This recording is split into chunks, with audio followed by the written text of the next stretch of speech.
Estás completamente loco. La voz del guardia de seguridad resonó por el inmaculado pasillo de la Academia Westfield mientras agarraba el brazo de Marcus Thompson.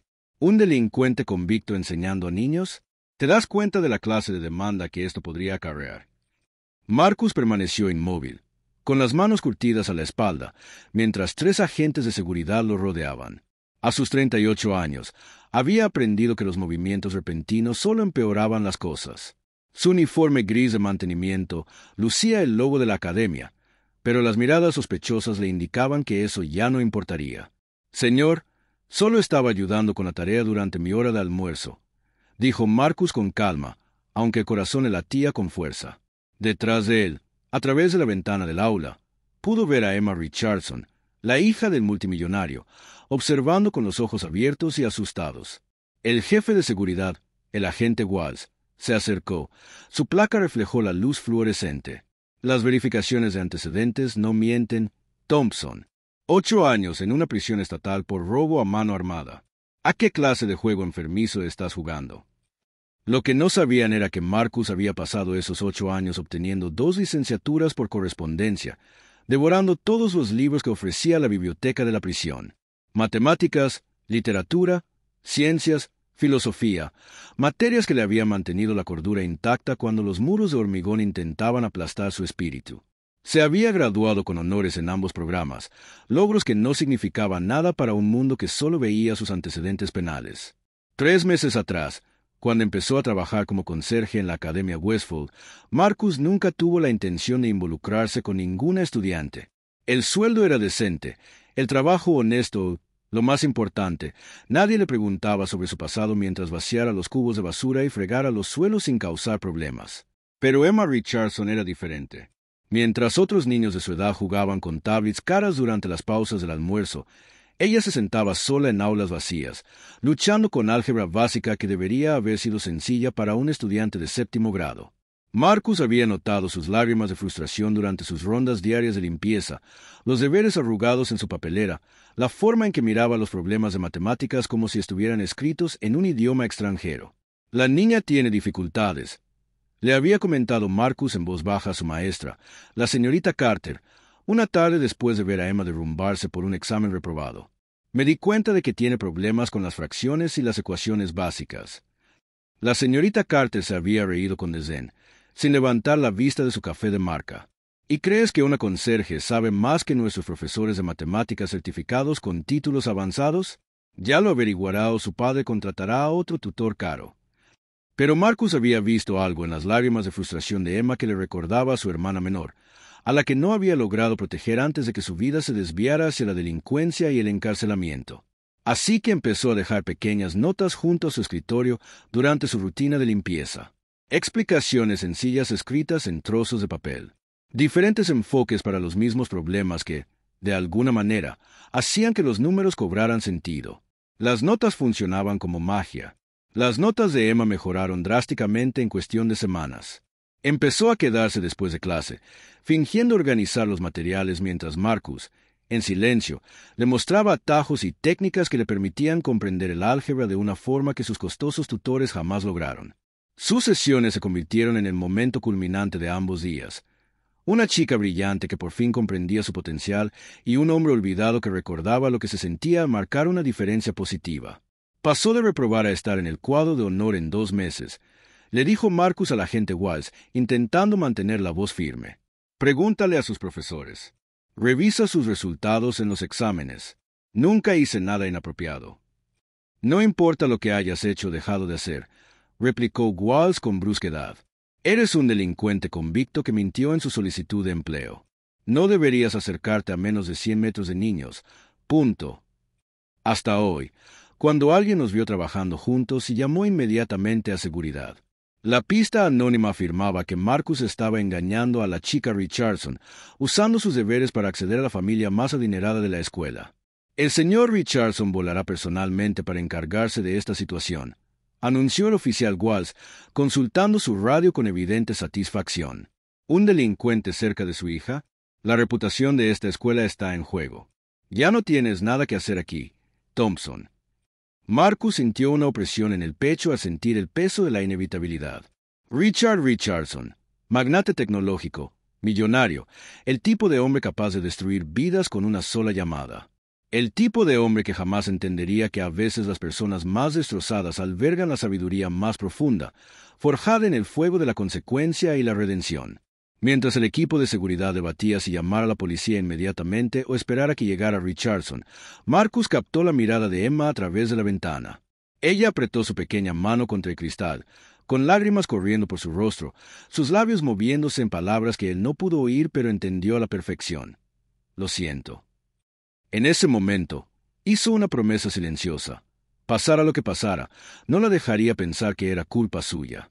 No había hecho nada malo, salvo creer que las personas pueden ser más que sus peores errores. Lo que ninguno de ellos imaginaba era que este aparente desastre pronto revelaría secretos enterrados durante 8 largos años. Secretos sobre el sacrificio, la lealtad familiar y la diferencia entre la justicia y la venganza. El custodio que estaban a punto de destruir había sobrevivido a cosas mucho peores que su juicio, y a veces los oponentes más peligrosos son aquellos que no tienen nada que perder. Si esta historia de mentoría inesperada y verdades ocultas te conmueve, no olvides suscribirte a nuestro canal para más historias inspiradoras que demuestran que las personas no siempre son lo que parecen.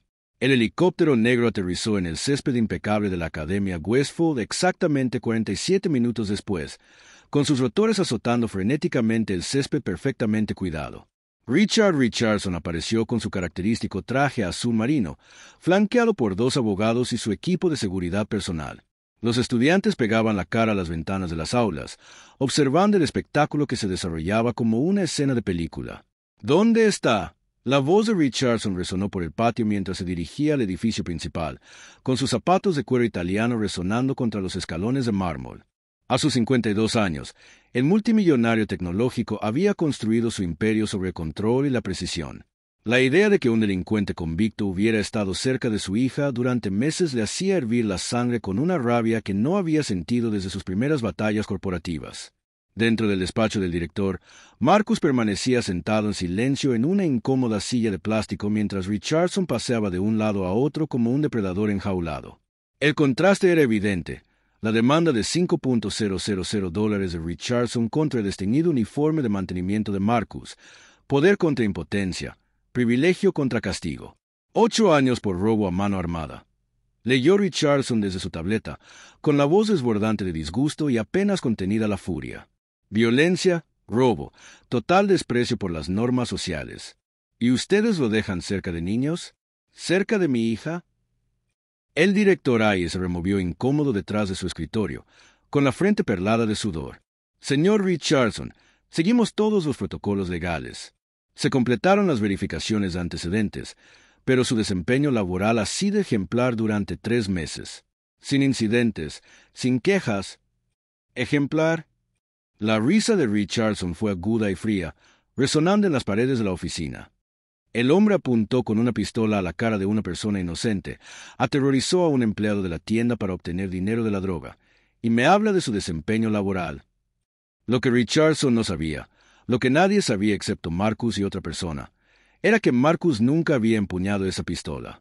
Su hermano menor, Derek, había sido quien robó la tienda esa noche, 8 años atrás. Marcus solo había estado en el coche afuera, esperando, completamente inconsciente del desesperado plan de Derek hasta que escuchó los gritos desde dentro de la tienda. Cuando las sirenas de la policía sonaron a lo lejos, Derek ya había huido por la puerta trasera, dejando a Marcus solo para enfrentar los cargos. Las pruebas eran circunstanciales pero incriminatorias. Las huellas dactilares de Marcus en el coche, su presencia en el lugar de los hechos y la completa desaparición de Derek. El defensor público había estado sobrecargado de trabajo y mal pagado, presionando por un acuerdo rápido con la fiscalía en lugar de luchar por la verdad. Marcus se había negado a testificar contra su propio hermano, incluso cuando el fiscal le prometió una sentencia reducida a cambio de la ubicación de Derek. La familia protege a la familia. Se había dicho durante esas largas noches en la cárcel del condado, eligiendo 8 años de prisión antes de destruir el futuro de Derek. Derek había aprovechado ese tiempo para darle un giro a su vida y se había convertido en trabajador social que ayudaba a jóvenes en riesgo. Nunca supo el sacrificio que Marcus había hecho, nunca supo que su hermano estaba cumpliendo condena por su delito. «Quiero que lo arresten de inmediato por poner en peligro a un menor», exigió Richardson, señalando a Marcus como si fuera un enfermo. Quiero que se presenten órdenes de alejamiento. Quiero que lo expulsen de todas las escuelas del estado. Demonios, que sea de todo el país. Uno de los abogados de Richardson le susurró algo al oído, haciéndole sonreír con cruel satisfacción. Y quiero una investigación completa sobre las prácticas de contratación de esta escuela. Rodarán cabezas por esta negligencia. Fue entonces cuando Emma irrumpió por la puerta de la oficina, con el uniforme escolar arrugado, el rostro surcado de lágrimas y enrojecido por la determinación. El guardia de seguridad intentó detenerla, pero ella lo empujó con una fuerza sorprendente. «Papá, ¿no entiendes lo que haces?», gritó, con la voz quebrada por la emoción. «Emma, ve a esperar en el coche ahora mismo», ordenó Richardson, con un tono tan cortante que cortaba el cristal. Pero su hija se mantuvo firme, plantando los pies como había aprendido a hacer cuando se enfrentaba a los matones del patio de recreo. «El señor Marcus me enseñó más en 3 meses que en todo el año anterior», dijo, con la voz temblorosa pero cada vez más fuerte. «Hizo que las matemáticas cobraran sentido por primera vez en mi vida. Me ayudó a escribir mejores ensayos. Me escuchó cuando nadie más lo hizo, ni siquiera tú». El rostro de Richardson se suavizó momentáneamente ante las lágrimas de su hija, pero se endureció de nuevo cuando su mirada se posó en Marcus. «Te manipuló, cariño. Los criminales son expertos en eso. Identifican objetivos vulnerables y explotan su confianza». Emma negó con la cabeza violentamente, con la coleta ondeando de un lado a otro. «Nunca me pidió nada. Nunca me hizo sentir incómoda. Ni siquiera preguntó por ti ni por nuestra familia. Solo le importaba si entendía las fracciones». La habitación quedó en silencio, salvo por los sollozos de Emma y el sonido distante de las hélices del helicóptero al enfriarse.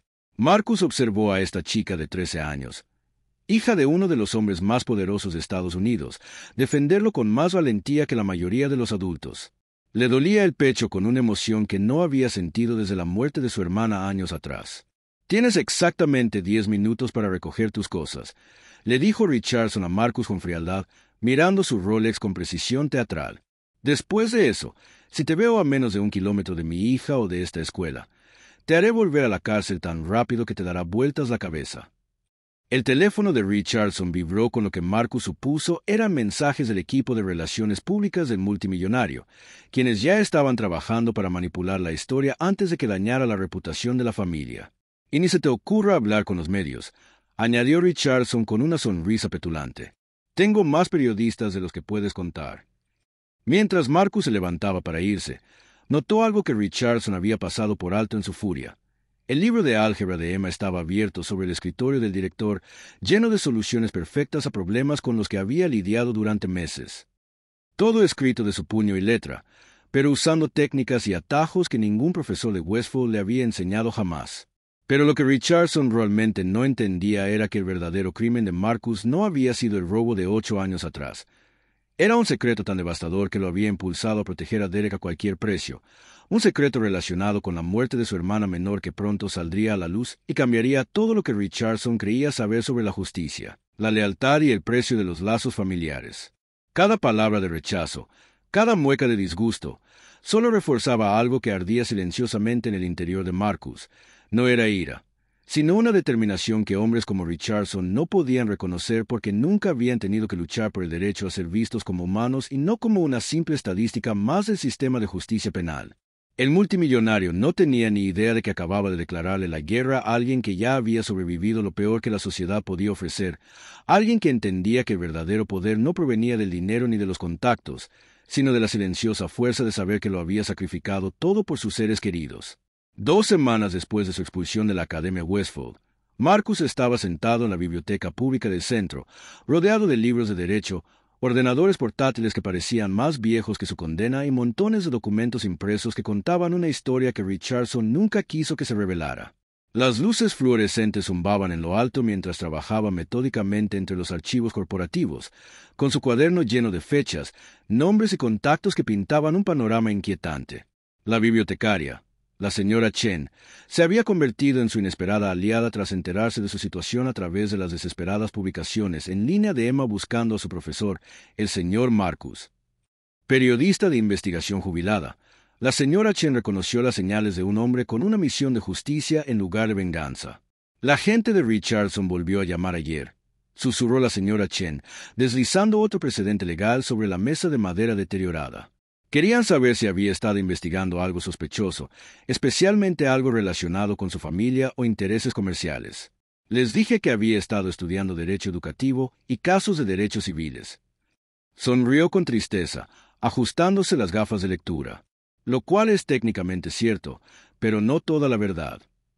Lo que la señora Chen no mencionó a los investigadores de Richardson fue que Marcus también había estado investigando a fondo los registros corporativos, las declaraciones de impuestos, las prácticas laborales y las fundaciones benéficas relacionadas con el imperio empresarial de Richardson.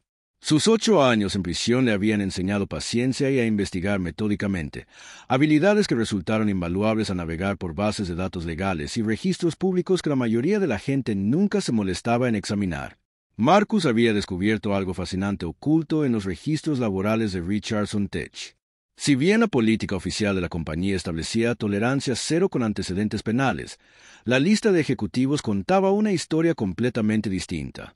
El sobrino de Richardson, James Richardson, ocupaba un puesto de vicepresidente senior a pesar de haber sido condenado en 2018 por malversar $2,3 millones de una organización benéfica para la investigación del cáncer infantil. La familia tiene segundas oportunidades, murmuró Marcus, mientras imprimía los documentos que demostraban la condena, la sentencia, de alguna manera, su empleo en Richardson Tech, tan solo 18 meses después. Todos los demás reciben un castigo permanente. El patrón se extendía más allá de los familiares. Richardson Tech empleaba al menos a otros 6 ejecutivos y miembros de la junta directiva con diversas condenas por delitos de cuello blanco, evasión fiscal, fraude de valores y violaciones ambientales. Todos ricos, todos con buenos contactos, todos con oportunidades que alguien como Marcus jamás podría soñar. Mientras tanto, la arrogancia de Richardson crecía a diario. En una gala benéfica ese fin de semana, grabada en video por equipos de noticias locales, presumió abiertamente ante sus colegas multimillonarios de hacer limpieza en el colegio de su hija. Hoy en día es mejor no ser precavido, dijo, agitando su champán mientras las cámaras grababan. Estos elementos criminales creen que pueden infiltrarse en nuestras instituciones, corromper a nuestros hijos con su presencia. Lo detuve enseguida. Lo que Richardson no sabía era que Emma había estado grabando sus conversaciones privadas en casa, usando su teléfono para documentar sus comentarios cada vez más crueles sobre gente como Marcus que pertenecen a la cárcel, donde no pueden contaminar una sociedad decente. Su joven mente comenzaba a comprender que la riqueza de su padre lo había cegado a la decencia humana básica y a la posibilidad de redención. Dice cosas terribles de ti cuando vienen sus amigos, escribió Emma durante una de sus sesiones de mensajería cifrada. Te llama, ese criminal, y dice que probablemente planeaba secuestrarme o algo así.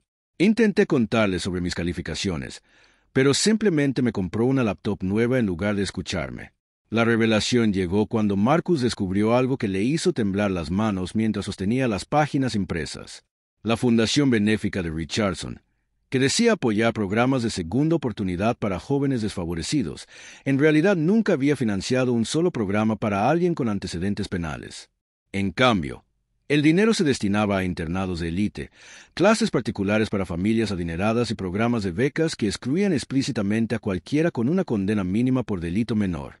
La hipocresía es asombrosa, observó la señora Chen, leyendo por encima del hombro de Marcus los documentos financieros repartidos en 3 mesas. Literalmente se está lucrando con la idea de ayudar a gente como tú mientras se asegura de que gente como tú nunca reciba ayuda. Marcus también había estado rastreando la presencia de Richardson en redes sociales y sus declaraciones públicas, creando una cronología de contradicciones que revelaba a un hombre que predicaba la redención en público mientras practicaba la discriminación en privado. La cuenta de Twitter del multimillonario estaba llena de citas inspiradoras sobre las segundas oportunidades y el potencial humano, publicadas los mismos días en que su equipo legal se aseguraba de que Marcus no volviera a trabajar con niños. Emma encontró maneras de mantener el contacto a través de aplicaciones de mensajería cifrada, informando a Marcus sobre sus malas notas y su creciente depresión. Sus nuevos tutores, doctorados caros con credenciales impresionantes, contratados por su padre, no conectaban con ella como Marcus lo había hecho. La trataban como un problema por resolver, en lugar de como una persona a la que comprender. Papá dice que estoy siendo dramática por extrañarte, escribió durante una conversación nocturna. Sus palabras aparecieron en la pantalla del ordenador de la biblioteca de Marcus. Me compró un coche nuevo para compensar la pérdida de mi amigo, como si las cosas pudieran reemplazar a las personas. Le dije que el coche no me ayudaría a entender álgebra, y él dijo que tenía que dejar a pegarme tanto las relaciones inapropiadas. Esa noche, sentado solo en la biblioteca después del cierre, la señora Chen había dado una llave. Marcus tomó una decisión. No se limitaría a demostrar su inocencia, ni a luchar por recuperar su trabajo. Expondría la hipocresía de un sistema que otorgaba segundas oportunidades basándose en la riqueza y las conexiones, en lugar del cambio genuino, el crecimiento y la solidez del carácter. La señora Chen notó el cambio en sus patrones de investigación a la mañana siguiente. «Ya no te estás defendiendo solo», observó mientras se solicitaba archivos sobre contactos con medios de comunicación, periodistas de investigación y leyes de registros públicos. «Estás pasando a la ofensiva». Marcus levantó la vista de su portátil, donde había estado documentándolo todo cuidadosamente. Las prácticas discriminatorias de contratación de Richardson, el trato especial de su sobrino, el retroceso educativo de Emma, grabaciones de audio de las declaraciones públicas de Richardson sobre elementos criminales, y registros financieros que mostraban la misión fraudulenta de la fundación. Su cuaderno contenía nombres, fechas y una estrategia que usaría las propias palabras y acciones de Richardson en su contra. A veces la mejor defensa es mostrarle a la gente quién es el verdadero criminal, dijo Marcus en voz baja, con una seguridad que no había tenido semanas antes. Pero lo que la señora Chen no podía ver era la estrategia más profunda que se gestaba en la mente de Marcus, un plan que usaría el orgullo, los prejuicios y las declaraciones públicas de Richardson en su contra, revelando verdades que sacudirían los cimientos de todo lo que Richardson creía sobre la justicia, el valor y el poder de la redención. También había estado en contacto con Derek, su hermano, a través de correos electrónicos cuidadosamente redactados que evadían la verdad con la que ambos habían estado viviendo durante 8 años. Derek presentía que algo se estaba gestando y se ofreció a ayudar en todo lo posible, aunque aún desconocía la magnitud del sacrificio de Marcus. El hombre que había sobrevivido 8 años tras las rejas por un crimen que no cometió estaba a punto de enseñarle a un multimillonario que el oponente más peligroso es aquel a que subestimas por completo, especialmente cuando esa persona no tiene nada que perder y todo que demostrar sobre el verdadero significado de la justicia y las segundas oportunidades. La conferencia de prensa estaba programada para las 3 de la tarde en el centro comunitario del centro, pero Richardson solo se enteró cuando su asistente irrumpió en su oficina a las 2:47 de la tarde, pálida de pánico y con las manos temblorosas mientras le extendía la tableta. «Señor, necesita ver esto inmediatamente», balbuceó, extendiéndole el dispositivo. La pantalla mostraba una transmisión en vivo titulada La verdad sobre las segundas oportunidades, cuando los multimillonarios eligen quien merece la redención. La audiencia aumentaba rápidamente.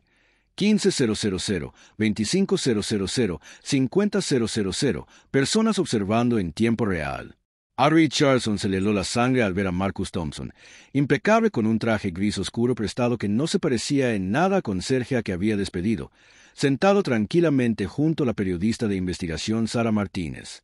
Detrás de ellos, una gran pantalla mostraba el historial laboral de Richardson Tech en blanco y negro, destacando el puesto ejecutivo de su sobrino a pesar de una condena por malversación de fondos por haber robado dinero a niños con cáncer. «Esto no puede estar pasando», murmuró Richardson, llamando frenéticamente a su equipo legal mientras su departamento de relaciones públicas se sumía en el caos. Pero era demasiado tarde. La historia ya se extendía por las redes sociales más rápido de lo que sus abogados podían responder, más rápido de lo que su equipo de relaciones públicas podía manipular, más rápido de lo que su dinero podía contener. En pantalla, Marcus habló con una dignidad serena que llamaba la atención. «Hace 8 años, decidí proteger a mi hermano menor Derek aceptando la responsabilidad de su crimen. Nunca sostuve esa pistola, nunca amenacé a nadie. Ni siquiera supe que planeaba Derek hasta que oí los gritos desde dentro de esa tienda». Su voz se mantuvo firme y controlada mientras continuaba. «Podría haber testificado en su contra, podría haber reducido mi sentencia, pero no podía ver a mi hermano destruir su futuro por un error desesperado». La revelación golpeó a Richardson como un puñetazo.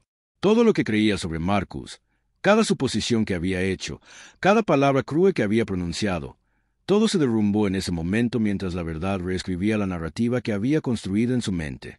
Pero Marcus no había terminado. Con una precisión metódica que denotaba semanas de planificación meticulosa, presentó una cronología de la hipocresía de Richardson.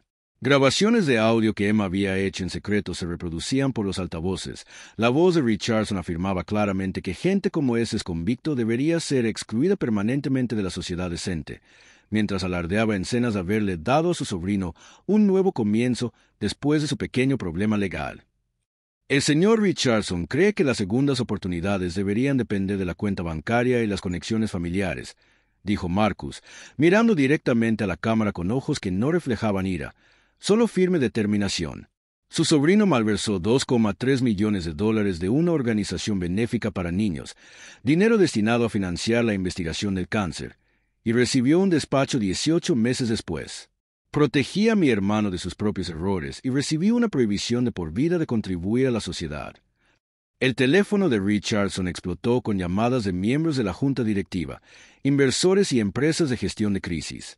Le temblaban las manos mientras veía cómo el contador de la transmisión en vivo superaba los 200.000 espectadores y luego los 300.000, mientras su asistente respondía a llamadas frenéticas de los medios de comunicación solicitando comentarios. El momento más devastador llegó cuando Emma apareció en pantalla por videollamada desde casa de su tía, donde se alojaba desde el enfrentamiento en la escuela. Su voz juvenil era clara y decidida, con la autoridad moral que solo se obtiene a presenciar la injusticia de primera mano. Mi padre me enseñó que las acciones tienen consecuencias, pero olvidó que los prejuicios también las tienen, dijo Emma, sus palabras interrumpiendo la estática de la videollamada. El señor Marcus me mostró más amabilidad y paciencia en 3 meses que la que algunas personas muestran en toda su vida. Nunca me pidió nada, excepto que me esforzara al máximo. Mientras hablaba, la pantalla se dividió para mostrar la notable mejora en las calificaciones de Emma durante el tiempo que aprendió de Marcus. Sus calificaciones se transformaron en excelentes y notables, en contraste con su reciente declive con clases particulares caras. Papá siempre dice que valora los resultados por encima de todo, continuó Emma, pero despidió al único profesor que realmente obtenía resultados porque no podía ver más allá de sus propios prejuicios. Richardson observó con horror cómo su imagen pública, cuidadosamente construida, se desmoronaba en tiempo real. Las redes sociales estallaron con almohadilla hipocresía de segunda oportunidad, tendencia mundial en cuestión de minutos. Los principales medios de comunicación se hicieron eco de la noticia en cuanto sus teléfonos empezaron a sonar. El precio de las acciones de su empresa se desplomó a medida que los inversores cuestionaban su criterio, sus valores y su idoneidad para dirigir una empresa que cotiza en bolsa. Pero el golpe final y demoledor llegó cuando Derek Thompson, ahora de 29 años y un respetado trabajador social con elogios de 3 organizaciones juveniles diferentes, apareció en pantalla por videollamada desde su oficina en Chicago. Su rostro se desmoronó al descubrir la verdad por primera vez, con lágrimas corriendo por sus mejillas mientras 8 años de mentiras y sacrificios de repente cobraban un sentido terrible. Marcus, la voz de Derek se quebró por la emoción que traspasaba la pantalla. ¿8 años de tu vida? ¿Por mí? Todo este tiempo pensé que habías cometido tus propios errores, que habías seguido tu propio camino. Nunca lo supe. Dios mío, podría haber testificado, podría haber dado un paso al frente, podría haber... Tenías 21 años y toda la vida por delante, interrumpió Marcus con suavidad, con la voz cargada de emoción que había contenido durante casi una década. Luchabas contra la adicción, tomabas decisiones desesperadas, pero seguías siendo mi hermano pequeño. Eso es lo que hacen los hermanos mayores. Protegemos a quienes amamos, incluso cuando nos cuesta todo. Derek levantó una foto enmarcada de su hermana Sarah, quien había fallecido en un accidente de coche el año anterior al robo, la tragedia que había sumido a Derek en la drogadicción y la desesperación. Ella habría estado tan orgullosa de lo que hiciste, susurró Derek, y tan avergonzada de lo que te dejé sacrificar. Richardson cerró de golpe su portátil. Pero el daño era irreversible y se extendía como la pólvora por todas las plataformas, todas las redes, todas las conversaciones del mundo empresarial estadounidense. Su teléfono vibraba con notificaciones de reuniones urgentes de la junta directiva y exigencias de dimisión de inversores que no podían permitirse verse asociados con el escándalo. Los donantes de su fundación benéfica retiraban la financiación. Su esposa atendía llamadas de periodistas en su residencia privada. El hombre que una vez se jactó de ser dueño de periodistas ahora observaba con impotencia cómo esos mismos periodistas desmenuzaban su vida, sus prácticas empresariales y su carácter. El multimillonario que había pasado su vida creyendo que el dinero determinaba el valor estaba a punto de aprender que, A veces, las personas más ricas son las que lo sacrifican todo por los demás, y que la verdadera justicia no requiere riqueza, solo verdad, coraje y la paciencia para dejar que la arrogancia se destruya a sí misma. En cuestión de horas, Almohadilla Marcus Thompson era tendencia junto con Almohadilla Second Chances y Almohadilla Justice for Janitors. La historia había tocado la fibra sensible de una sociedad cansada de ver a los criminales adinerados recibir un trato diferente de los pobres, cansada de ver cómo los privilegios prevalecían sobre la redención, cansada de ver a la gente buena castigada mientras la gente mala y adinerada salía impune. El centro comunitario donde se celebró la conferencia de prensa se convirtió en un punto de encuentro para simpatizantes. Personas que compartían sus propias historias de segundas oportunidades negadas y justicia retrasada. El imperio de Richardson, construido sobre la creencia de que poder podía controlar la narrativa, se desmoronaba bajo el peso de la simple verdad dicha con dignidad y respaldada por pruebas irrefutables. El ajuste de cuentas que Richardson nunca esperó finalmente llegó, entregado no por un criminal furioso en busca de venganza, sino por un hombre paciente que buscaba justicia. Y la diferencia entre esas dos motivaciones estaba a punto de costarle a Richardson todo lo que había dedicado su vida a construir. 6 meses después, Marcus Thompson se encontraba en el elegante vestíbulo del recién inaugurado Centro de Aprendizaje de Segundas Oportunidades, observando cómo estudiantes de todos los orígenes trabajaban juntos en proyectos que las escuelas tradicionales habían declarado imposibles. El centro sin fines de lucro, financiado por una donante anónima que resultó ser Emma Richardson, se había convertido en un modelo nacional de educación alternativa. Marcus era su director, y sus métodos de enseñanza poco convencionales ahora eran estudiados por profesionales de la educación de todo el país. La ironía es hermosa, dijo la doctora. Patricia Williams es directora de Westfield que se unió al equipo de Marcus tras renunciar en protesta por las políticas discriminatorias de la Junta Escolar. El hombre que Richardson intentó destruir creó algo más valioso que toda su fundación educativa. La caída de Richardson fue rápida y contundente. La junta directiva lo destituyó a las 2 semanas de la conferencia de prensa. Las acciones de Richardson Tech nunca se recuperaron del escándalo. Su fundación benéfica perdió su estatus de organización sin fines de lucro después de que las investigaciones revelaran prácticas de contratación nepotistas. Lo más devastador de todo fue que Emma eligió vivir con su tía en lugar de con su padre, quien le había enseñado que el valor se medía por la riqueza, no por el carácter. Papá se convirtió en todo lo que decía odiar, declaró Emma a un periodista 6 meses después de que estallara el escándalo. Alguien que usó el poder para herir a personas inocentes. Derek Thompson había dejado su puesto de asistente social para unirse al centro de su hermano, pudiendo finalmente trabajar junto al hombre que había sacrificado 8 años por su libertad. Su reencuentro había sido doloroso pero sanador. 2 hermanos reconstruían una relación basada en la verdad, no en secretos. La lista de espera del centro era kilométrica. Padres que antes habrían despreciado los antecedentes de Marcus ahora luchaban por inscribir a sus hijos en programas diseñados por alguien que entendía que la sabiduría a menudo surge de los lugares más inesperados. Las paredes de la oficina de Marcus exhibían cartas de agradecimiento de antiguos alumnos, muchos de los cuales habían tenido dificultades en entornos tradicionales, pero habían prosperado bajo su guía. Entre ellas había una foto enmarcada de Emma en su graduación de secundaria, la mejor de la clase a pesar de las predicciones de su padre de que su relación con Marcus arruinaría su futuro. Richardson, mientras tanto, se había retirado a un modesto apartamento en otro estado, con sus miles de millones reducidos a millones por demandas e inversiones fallidas. Sus antiguos amigos lo evitaban en las galas benéficas. Sus contactos profesionales dejaron de devolver las llamadas. El hombre que una vez decidió quién merecía una segunda oportunidad, se encontró necesitando desesperadamente una, sin nadie dispuesto a brindársela. Creó su propia prisión, observó la señora Chen durante una de sus visitas regulares al centro. La diferencia es que Marcus usó su tiempo tras las rejas para crecer. Richardson usó su libertad para hacerse más pequeño. El lema del centro, tallado en mármol sobre la entrada, decía: la excelencia no tiene prerequisitos, salvo carácter y esfuerzo. Sirvió como recordatorio diario de que la verdadera educación se alcanzaba cuando alguien veía potencial donde otros veían problemas. Emma lo visitaba cada fin de semana. Su relación con Marcus era más fuerte que nunca. Se había convertido en una joven segura de sí misma que juzgaba a las personas por sus acciones en lugar de por sus antecedentes, transmitiendo lecciones que su padre nunca tuvo la intención de enseñarle. En las tardes tranquilas, Marcus paseaba por los pasillos vacíos del centro, recordando el armario del conserje donde ayudó por primera vez a la hija de un multimillonario con dificultades con las fracciones. Ese pequeño acto de bondad se había convertido en algo que ninguno de los dos podría haber imaginado, la prueba de que a veces las personas más destrozadas tienen la mayor capacidad para sanar a los demás.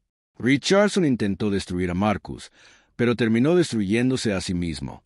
Marcus aprendió que la verdadera venganza no es dañar a tus enemigos, sino construir algo tan significativo que su odio se vuelva irrelevante, su juicio impotente y su legado olvidado, mientras que el tuyo transforma vidas para siempre.